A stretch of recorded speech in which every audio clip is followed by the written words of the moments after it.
Hello. Welcome to Different is Good, where we come together to have raw conversation around our passion to help all those involved with neurodifferences.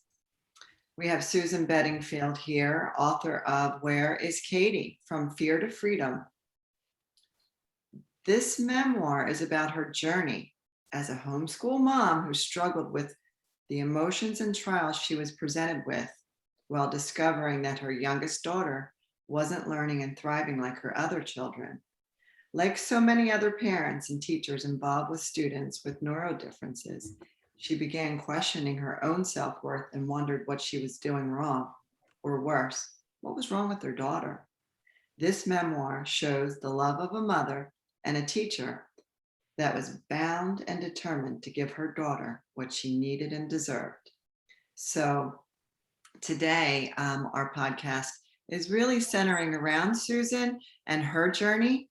But I also wanted to welcome Laurel Deloney. She's here to support us because she gets us.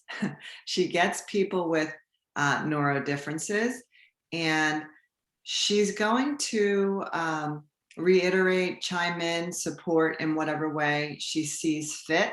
She might say something today or not, but we're just very grateful that God sent her to us. There's no coincidence about us all meeting. And so we're just going to see how that unfolds. And then we have Trish Cook. Trish Cook is the founder of My Albert, which is a program that addresses the whole child. And I've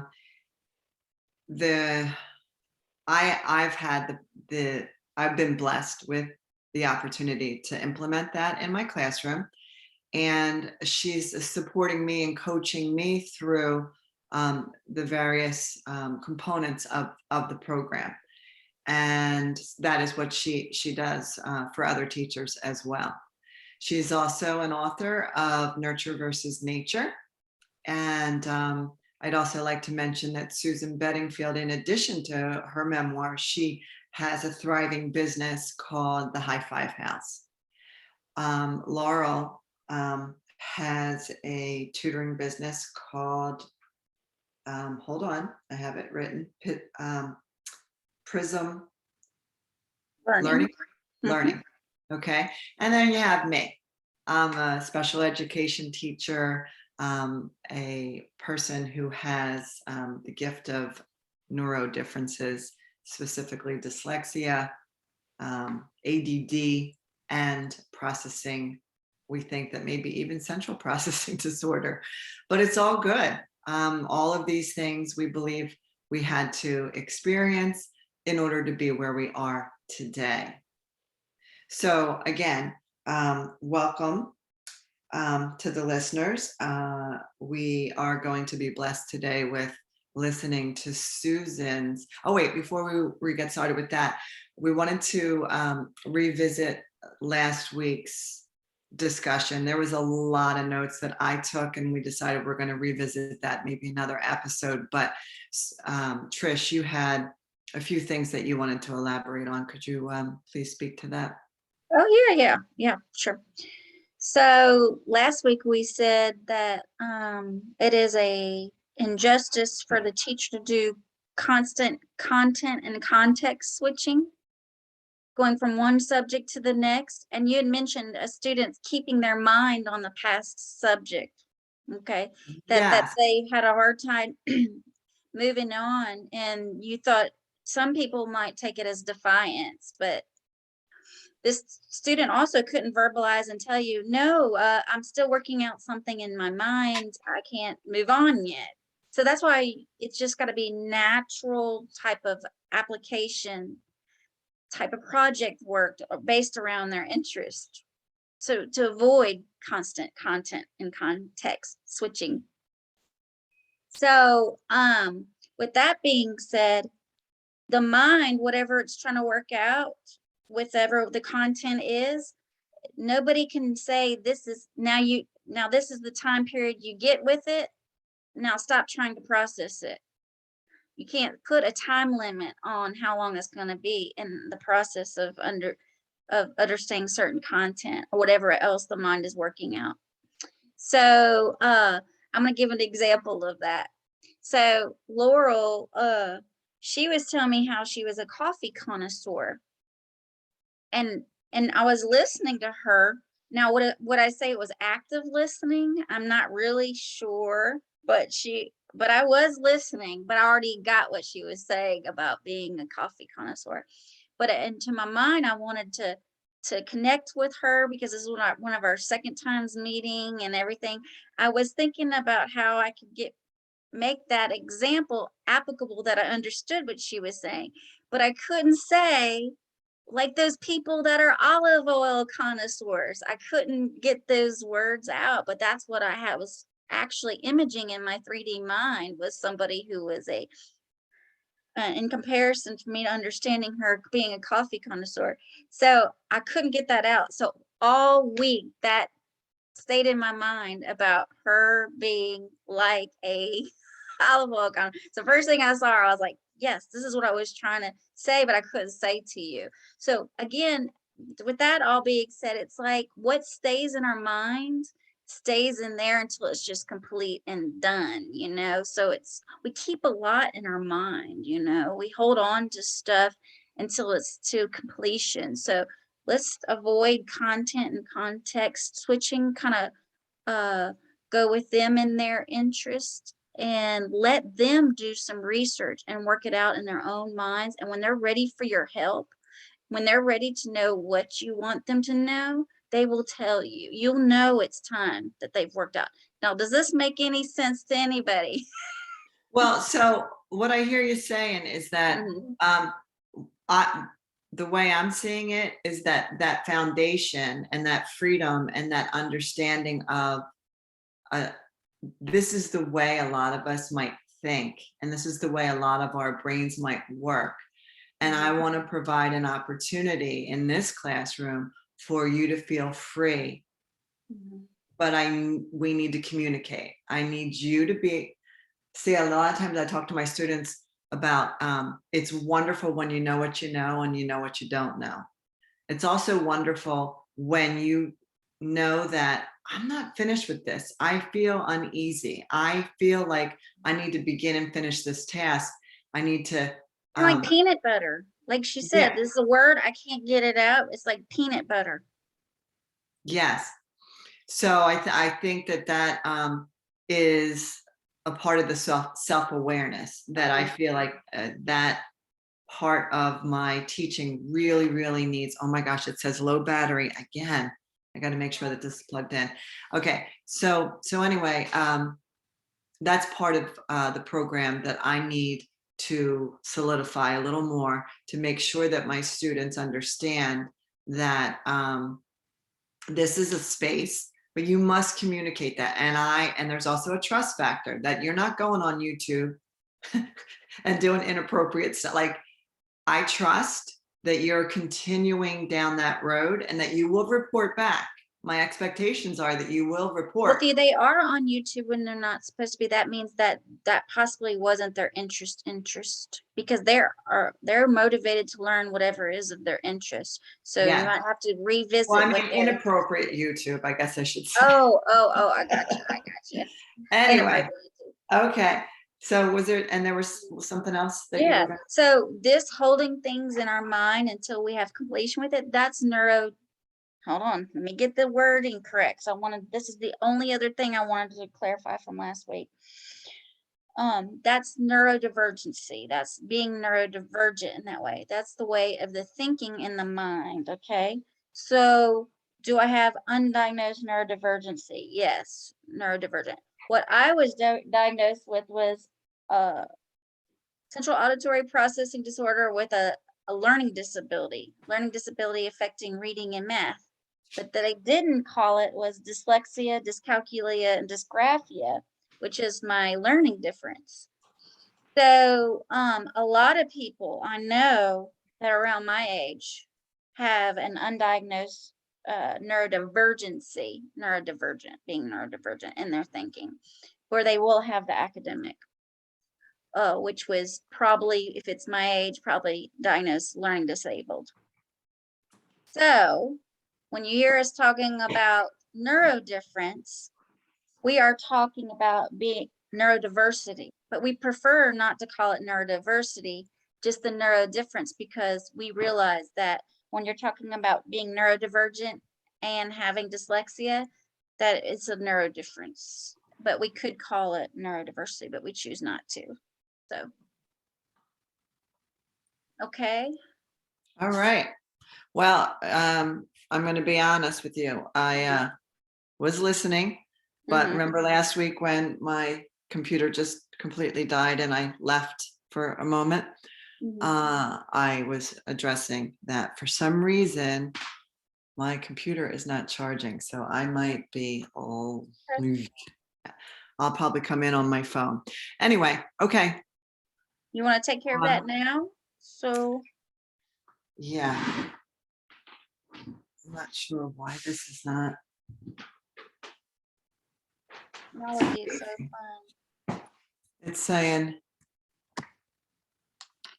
Laurel, will you expand on the difference between being neurodivergent and being learning disabled and having a learning difference?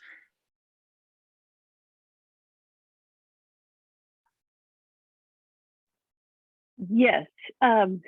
If you can just give a little more background as to what you're meaning by neurodivergency, I'll be glad to expand more. Perfect. So neurodivergency is being able to talk about the thinking of someone, the mind of someone versus their academic learning. Like it's their mind and how they think outside of the box.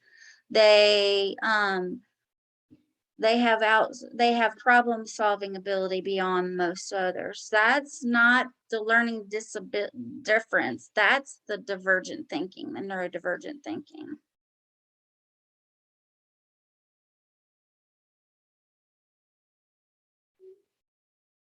So neurodivergency is related to the mind, and then the labels of learning difference, dyslexia, dyscalculia, dysgraphia, all having to do with academics, which is different from the mind.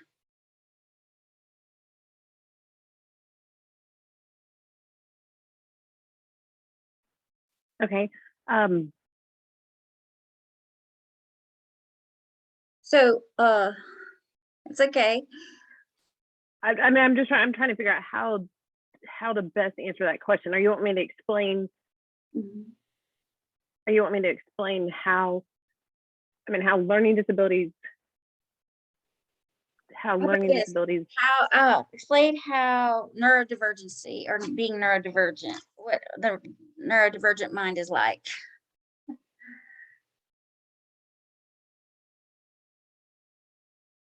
And then I'll compare it to the academics, but.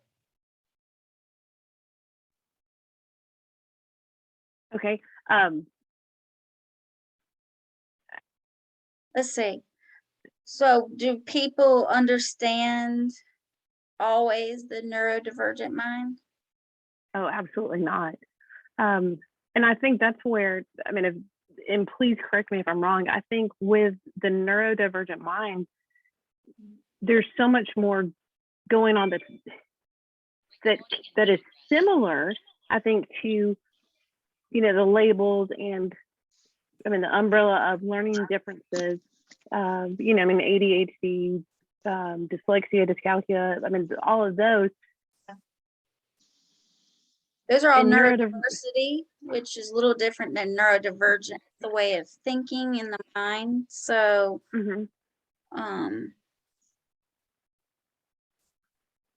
we'll talk about it this week. Linda's back.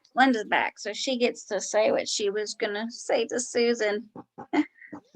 Okay, so thank you for your patience and understanding with my technology deficits here. Dan got me new wireless headphones and somehow they're connected to my phone, so I'm forced to use them right now.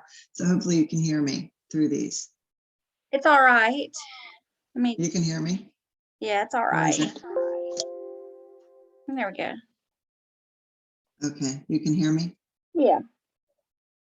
All right, you need me to turn it up.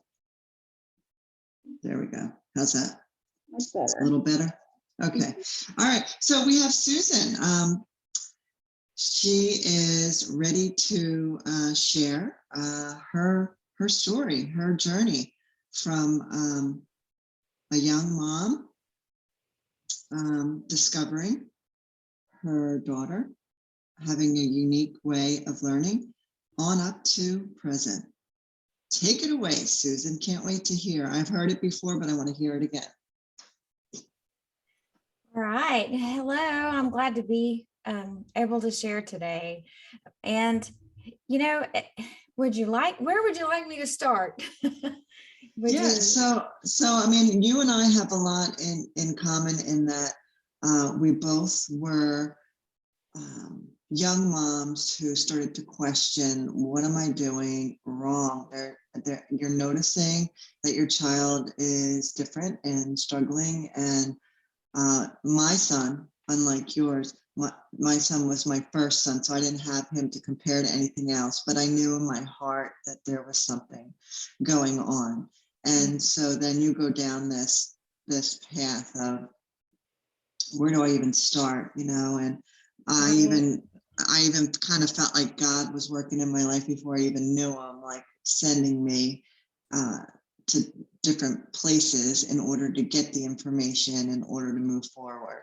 So if you even want to just start when you knew in your heart, and I love the way you shared, you were humble and shared how you started to question yourself. Yes, I did. And being a young mom, I was constantly questioning myself, and, people around me would question my adequacy too. And they didn't really mean to. I think people say things that they don't realize are going to present a challenge for a young mother. Telling someone, wow, you've got your hands full, I don't know how you do it all, is not really a compliment. It's really something that to me was received as, oh goodness, maybe they're right. Maybe I'm not doing it. I'm not doing it. Oh my goodness, I do have my hands full. I'm exhausted. They're right. Oh my goodness. And it would just strike a note of reminder that, there was so much to do, and the importance of my daughter's lives was at stake, and so it was tempting to focus on my own inadequacies, rather than, my faith in the Lord, that his strength is sufficient in my weakness. And so through Katie's journey, my journey was definitely challenged. And I know that I'm a better person because of it, but that being said, not to speak for Katie, because I can't, and she's happy to speak for herself at some point, but from my perspective, I noticed things were going on with Katie when she was little. I have 4 daughters. Katie's the third, and the other 2 learned just differently. They basically were just easy, is the word that comes to mind. Just so easy to teach things to. Katie was fun to teach things to, but not easy. We would have to make everything a game. I realized we were going to put her in a preschool program, allow her to participate in that when she was, 4. And I realized she didn't know her colors, and she probably needed to know that going in. The other girls, it seems like they just were born knowing their colors. I mean, they just knew them. And Caitlin, we had to intentionally, decide a color of the week. This week, okay, Katie, all right, our color's blue. We're going to wear blue. We're going to eat blue. We're going to find blue things in the grocery store. And if you want a popsicle, it's going to be blue. And we had to intentionally just focus on one color at a time until she mastered that color. And then the next week we'd choose another color or whatever pace we were going at, It took about a week for her to truly master a color. And this was after the age of 3. And up to that point, it wasn't that Katie didn't care about colors. I mean, Katie is now a makeup artist. She loves color. But she didn't worry about the name of a color. It was unimportant to her. It was kind of like Trisha was saying, like, it just didn't really matter because everything was beautiful to Katie, so she would say, oh, everything today is yellow. Oh, today the world is yellow. And it really didn't matter the specific color to get that right answer to her. She couldn't, it was like I couldn't, so I had to understand more about Katie. And I saw that from the beginning. Her preschool teacher told us she was getting about 60% of what was being presented, if that. She wasn't sure. And so we ended up taking her out of the preschool program. And I realized there was no way in a classroom Katie could learn along with the other kids at the pace that things were happening. She, as a young mom, I realized she needed that creativity of me or of a person that was going to help her dig into concepts and stay there as long as she needed to master them, or to move on and realize, well, she knows that, and so we don't have to hang out here. And so it was a wonderful time to spend with her in those early years, especially because it was creative and it was games and it was fun. And, there was no one telling us we had to go at a certain pace or do a certain thing. So we homeschooled Katie and all our girls kind of for that reason, because, we could see that we got to do what needed to be done. And then we got to this place where I realized there were things that weren't happening and I couldn't figure out how to make them happen, like reading, and spelling. And I kept thinking, okay, all right, I can't come up with enough creative ideas. Because I don't know why it isn't working and for Katie. And it must be me. So I took that really, really personally. And Katie, I had a friend who was the psychometrist in the school system. And we as taxpaying citizens, were also allowed to access her services. So she came over to our house and she tested Katie. And at that time, Alabama didn't really say dyslexia. So she never said Katie had dyslexia. She just said she qualified for what would be called an IEP, an individual educating. The words are lost on me, but I said, oh, an IEP. Oh, okay. So she said, so if she were in the public school system, here's what we would do for Katie. And so she wrote all of that out for me. And with no diagnosis, I just followed the IEP. I was like, okay, we can do this. I can follow this IEP. And it was pretty specific. So we did that for quite a while, and we did see some progress. It gave me sort of a new fire, a new motivation, and our relationship was good. Katie loved to be home. She loved to be with her sisters. She loved time with me. And so all of that remained positive. So Katie kept learning in a positive environment, and her confidence was protected. Her self-esteem was for the most part protected. There were days, of course, I was tired and confused and took things personally and called my husband crying, it's not working today. And Katie would feel that stress, but for the most part, Katie was protected mentally and emotionally. And then, we got to this place where the IEP kind of ran out for those elementary years. And, Katie came to me toward the end of her elementary years and said, something's not working. I'm not learning like my peers. I can see that for myself. And when she said that to me, I realized I couldn't shelter her from everything. And maybe a diagnosis is what she needed. Maybe she needed an answer that was more than just, something that would help her, that would empower her instead of hold her back. I had always kind of been afraid of getting a diagnosis for Katie, because and that's part of my journey from fear to freedom. I was afraid something was after her and I was going to protect her from whatever this thing was. Yeah, I was going to ask that, like, what was the turning point where you decided? Yeah, You and know that what? was the turning point was when she came to me and said, what's wrong with me?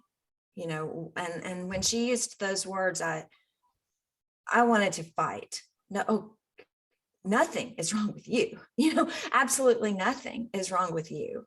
It's the wrong is not the word we're looking for here. So when she started to use that word, I realized she needs an empowerment that it's more than just your mom saying, oh no, everything's good. She needed to really know what was happening. So and we did need more help. And so we went. And so where did you get that? Where did you get the help? We went to the Alabama Shriners or Scottish Rite and had Katie tested. That was something that they offered to the community. And so we went and we had that testing done, and that's when we got an actual diagnosis. I got this packet in the mail of the results, and I kept flipping through it looking for the words normal and average, and just scanning it for please God. And and then I got to the last page and it said dyslexia, and I had not heard that really before. And I thought I think a friend had mentioned it once, but it wasn't something I didn't know I was looking for a diagnosis necessarily. But then we had that word and I thought, wow, okay, what does that mean? And so I began looking into what that means and what did Katie need, and to find out that she has definitely confirmed she has a brilliant mind, which I already knew. And I was able to say to her, hey, Katie, you learn differently, and we need to teach you the way you learn. I need to teach you the way you learn. And so I want to stop you right there and tell you that your decision to say, hey, Katie, look what was discovered, was the most beautiful, wonderful thing you could ever have done for your daughter.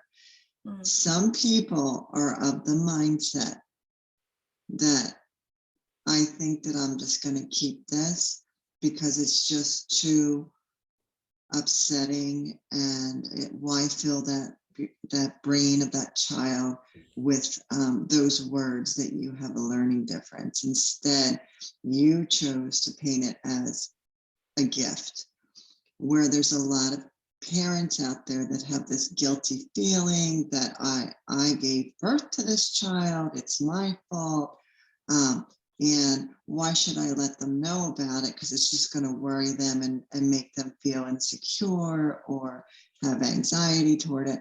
And I remember clearly, God rest my mom's soul, that was her mindset, and it wasn't wrong. It was just something that she thought was something that I should do. And I remember it was really clear. She said, you're not going to tell him, are you? And you don't want to fill his little brain with something like that. And I said, no, I said, yes, I am going to share this with my son, because I don't want him to think that there's something wrong with him, because there's nothing wrong. And so I could have been that submissive daughter who was like, okay, whatever my mom says, I respect her. But I remember that day just making up my mind that no, I disagree with you.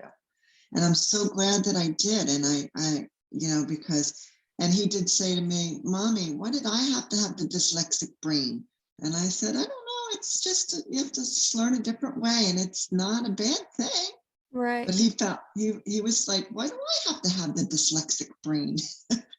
Yeah. And now he knows it is pretty much, well, I don't know. I don't know to this day if he really sees it as a gift like I do. I think just over time he will. Right. Boys mature less than, on a slower pace than girls like Katie completely accepts hers and loves her dyslexic brain. Right. But I It just wanted to, definitely took time. Caitlin went through a time period, especially when we were learning and growing to understand what she needed. And I mean, I hit the ground running as soon as we had that word in our hands. But, I say that, but it still took time. It was kind of like running in sand, for me. And but wouldn't you say ankle that deep water. So I was running, but it was it wasn't an easy run. It was something we had to fight for and decide that we were going to stick with every day. And and Katie went through some times when she didn't know how to talk about it. She knew things were happening, and she would we would be sitting there learning together, and she wouldn't be able to recall what we had been doing, not just the day before, but maybe several days before. It was as if we hadn't talked about it yet. It might be, sometimes it was in math, and most of the time it was in reading or remembering or just not remember, but reading material that I thought that she had learned. And she would say, Mom, today my brain, I think it's in pajamas. I think my brain's in pajamas today. And she said, it's as if I got up and got ready today, but my brain didn't. It's kind of neurodivergent mind. That's neurodivergency. She was working out something else that was being taught prior, and so she couldn't move on yet. And then once it's worked out, she can. And Maria Montessori talks a lot about the sensitive periods and how that works. And in those moments, we started to call those days pajama days, and they definitely, over time became fewer and further between.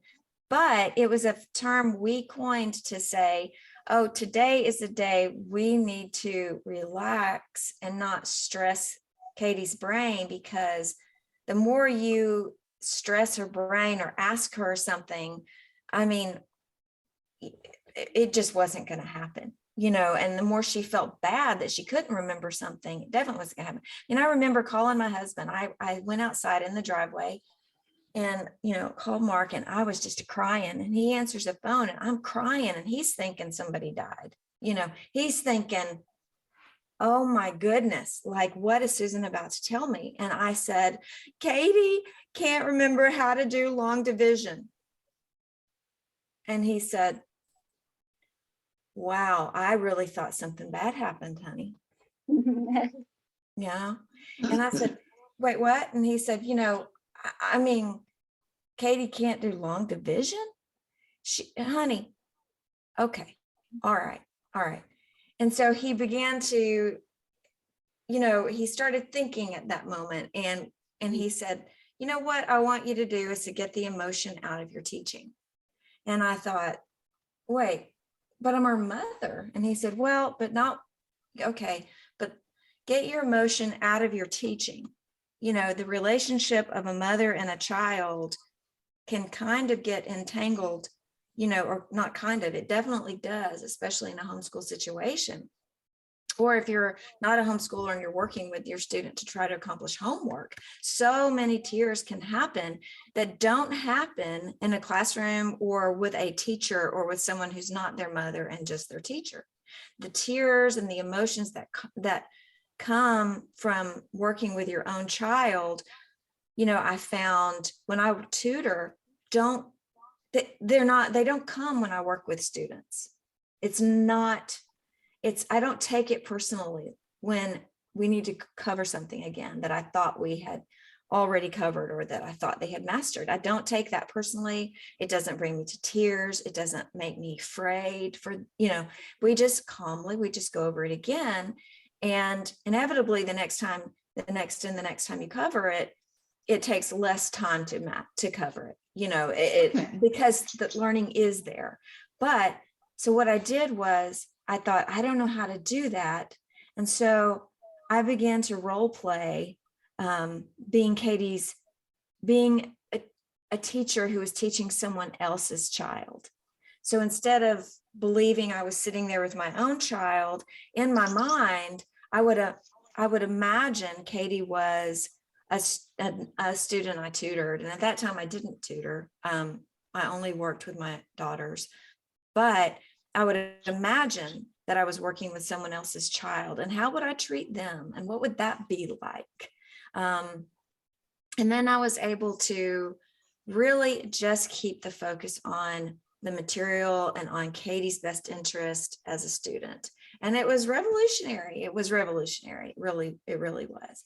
And so that was a turning point, and sitting there with her and teaching her. But I also realized that I needed the proper training. So I did attend the training for multisensory education that was offered at a school for students with dyslexia.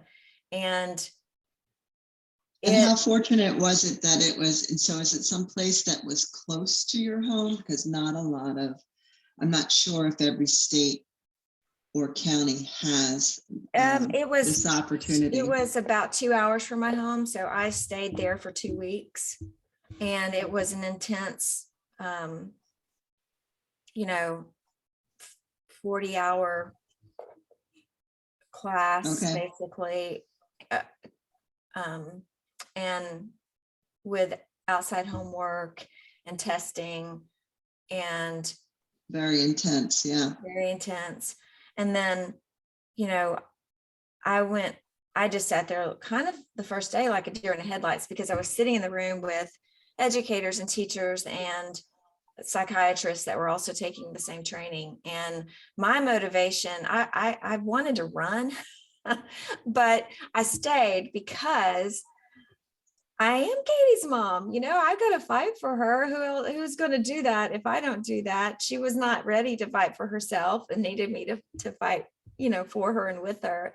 And so I stayed, and again, felt completely inadequate, but it was okay because I was willing to learn. And so I did. And then I went back and tutored Katie basically in what I had learned, with fidelity, explicitly and directly. With this new material, we started from ground zero and built her phonics skills. And the cool thing is we had done a lot of things right. There are many things we did right because we were playing games and we were doing the things that I knew brought joy to Katie in learning. And so, but I didn't really have the knowledge I needed, to put with the things that she enjoyed. So the specific instructions myself on, syllable types and how to decode and encode and all those things. And so, and how to help her with the concept of reading and putting all of those together. So once I had, the scope and sequence, so to speak, I was in the knowledge of how to bring that to Katie in a way that she learns. She did learn and she did progress and she did very well. And she began reading, and, we're all still learning to spell, aren't we? I mean, we're all still doing that every day, but, she began to be able to make good spelling choices, better spelling choices, and to at least know what a good spelling choice would be if you're unsure. And so as we began to build that knowledge, she began to learn and, she looked at me one day and said, "Oh, wow, Mom, I'm actually a really smart person. I'd forgotten that." And that was awesome to hear her say that, because, that's what mattered to me, is that she really had that confidence and the confirmation that, it's a learning difference, which also means from my end, it's a teaching difference. So I became a student of Katie. And I say, at that point, the teacher becomes the student.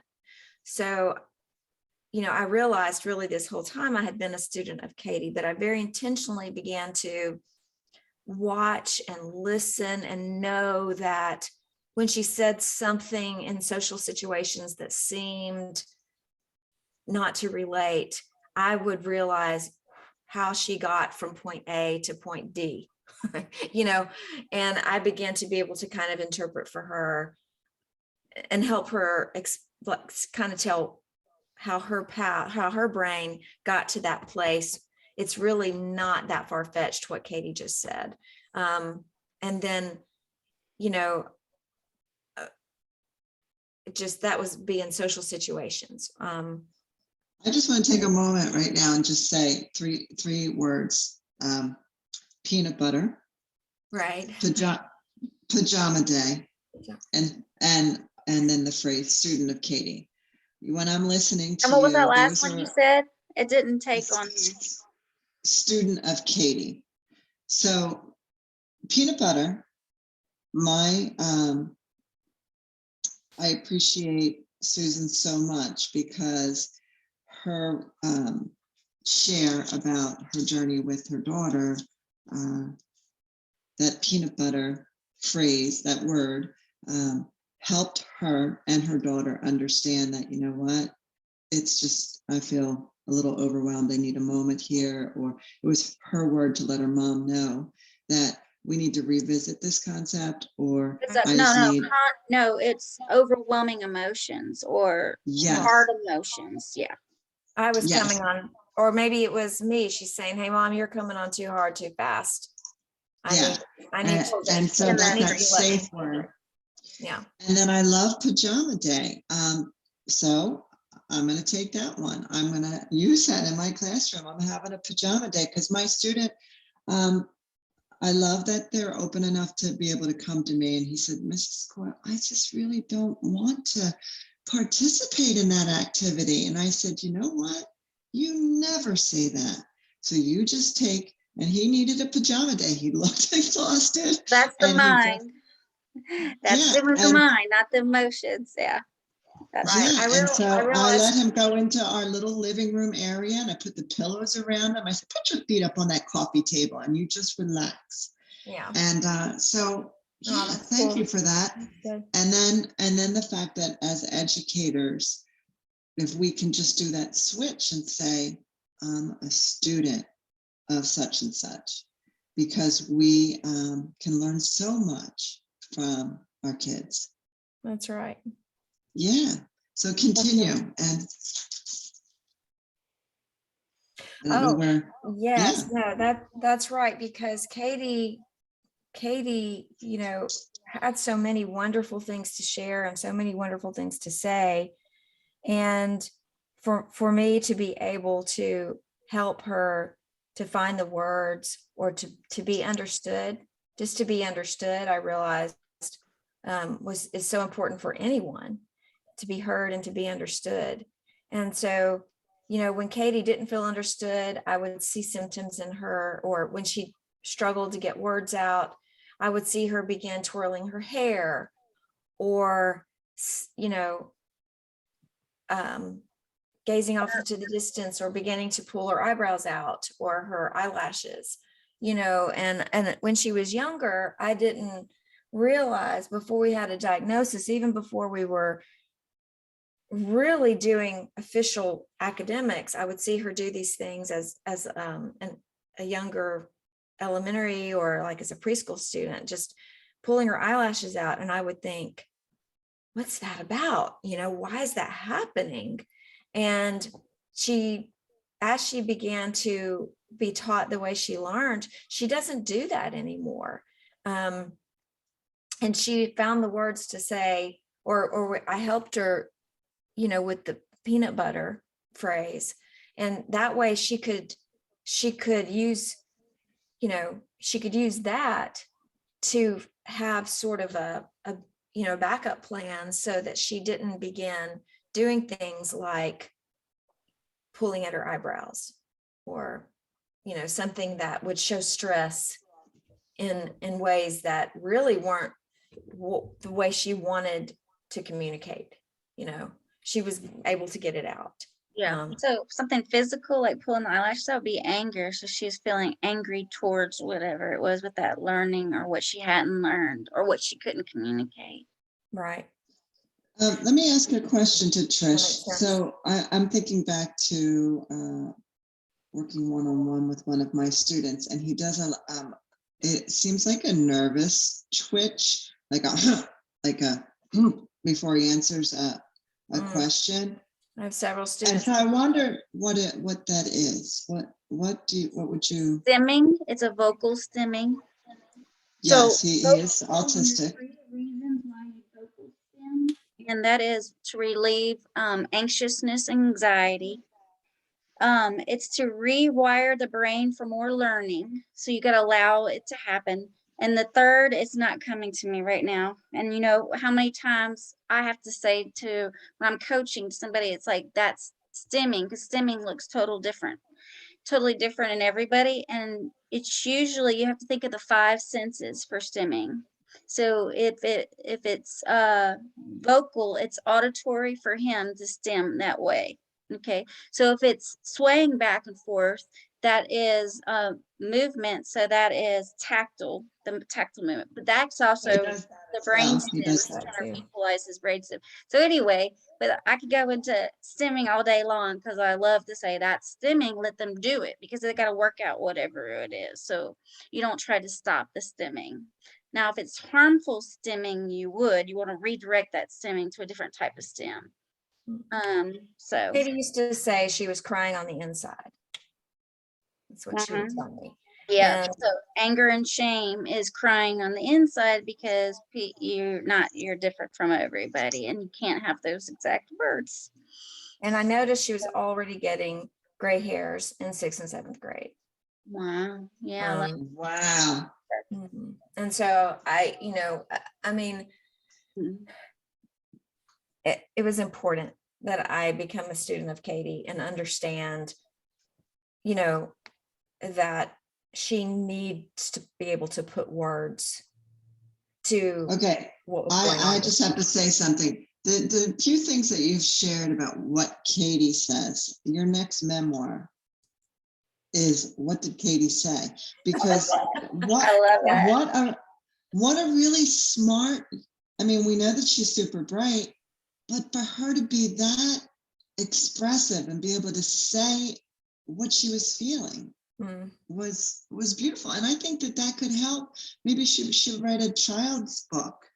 Oh, that's a with great her idea. phrases, right? Because That that would is a help great so idea. many students. Wow. That's a great I idea. love that. Pass that Crying on to on, Katie. yeah, crying on the inside. Whoa, huge. Yeah. And we don't want our kids crying on the inside, and we want that classroom to be open so that you're not crying on the inside. What you're feeling and what you're thinking matters. Right. And it's okay. See, That's that's when you're crying on the inside too. I think of a lot of shame with crying on the inside, and it's harder for people to detect shame. And so when she had the word peanut butter, and that was the word for shame, and when she was pulling her eyelashes out, that's physical outward, so that's easier to detect. And so you said peanut butter.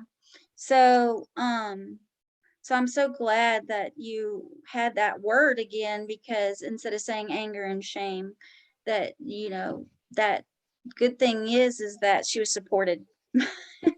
Right. It was Right. recognized and supported. So it Yeah. could have been worse. I mean, I know she knows how blessed she is to number one, be homeschooled and sheltered in that way and supported.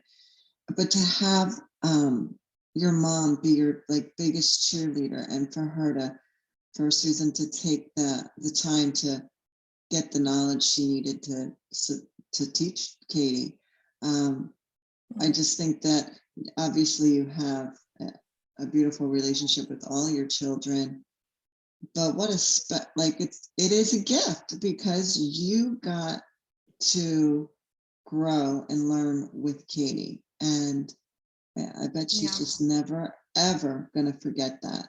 And she one day will be married and have children, and that child might have a gift of dyslexia, right? So now she knows how to stand up and be a supporter and a leader of a teacher of her child or her grandchild, because it is hereditary, correct, Trish?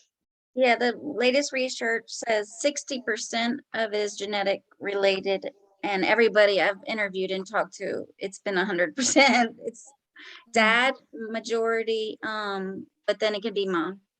And my dyslexia is mom. My neurodivergency is dad. So Yeah.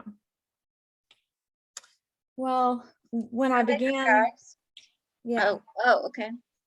no, we're good. I just said from there, I, Mhm. you know, people began asking me to help with their students or their child, and that's kind of what blossomed into tutoring. So I've been tutoring now for 15 years, and I still tell Katie, you know, she's my most, you know, my top student. Right. But if there is one, but yeah, she's somebody I want to be like in many ways, and I tell her that from what she's been through. Katie's very mentally resilient and strong, and she's not afraid to hear criticism or constructive feedback. She's not afraid, you know, of being told a new way to do things. And I admire that about Katie. She's not, you know, she's gracious with people and excited to see others succeed. She doesn't feel threatened by someone else's success. Things like this have developed in Katie these strong qualities, and she gives herself time to learn new things. She's very kind to herself. You know, she's not afraid to learn at her own pace because she knows that when she does get it, she's got it. So, Right. you So know, I need to admire ask, that. I need to ask Trish a question. So all of those things that Susan just mentioned about Katie, right? So are those are attributes of a dyslexic / wonderful upbringing, safe environment for her to grow within, or we are people lovers of nature, people, and animals. People, nature, animals, correct? So does that have something? Yeah, you mentioned a lot of what she's learned about herself, all those positive attributes. Was that once she got acceptance into what her learning differences were in her maybe neurodivergency, that she was able to show all the positive parts of her that she already had internally inside of her, but she'd maybe not had believed in those good things. So maybe she didn't show them as often, but then once again through your support environmental, she then accepted herself that she's going to be just showing just more and more and more and more and more of these positive attributes. Mm, And that's the internal being able to care for people, animals, and nature. And sounds very humble. She sounds very humble and empathetic and sympathetic, all those wonderful things. Yes, she is. So we can't wait to meet her. She is going to be, right, Trish? We're going Yeah. to, Oh yeah. Susan, we're going to invite her yes, to be able to share. And it's just so interesting because, like, I have a girlfriend from high school whose daughter's dyslexic. I have another colleague whose daughter's dyslexic. I don't really know of any males other than my son. So we'll have to. Yeah, and It is. Well, It's yeah. So you. 1 in 5. What did I read? Today, it was just today. Okay, never mind. I was looking at some statistic today, but I was going to share with y'all, but it didn't come up. So, yeah, 1 in 5. So I think it's time for us to sum up, unless Susan, you want to put wrap it up in a nice, beautiful bow. Thank you so much for sharing what you've shared already. It was, Thank you. I really just felt like I was on that journey with you. You painted such an amazing picture of the trials and tribulations. Thank you. And I thank you for being so brave and saying it like it was. Oh, thank you for letting me be here. My memoir I wrote definitely goes into more detail and of my personal journey. So if that's something, someone would like to read, or just reach out And to me. where can we get, where can we get a copy So I've of been that? putting it on the post, that we put out. So wisdom people will not be able to get it unless they find you on your website. What's your website? The high5house.com. Mhm. Yeah. The high5house.com. Okay. Okay, thanks, guys. Y'all have a good Sunday. Bye. All right. Bye-bye. Bye. Thank you so much. Bye-bye. You're welcome.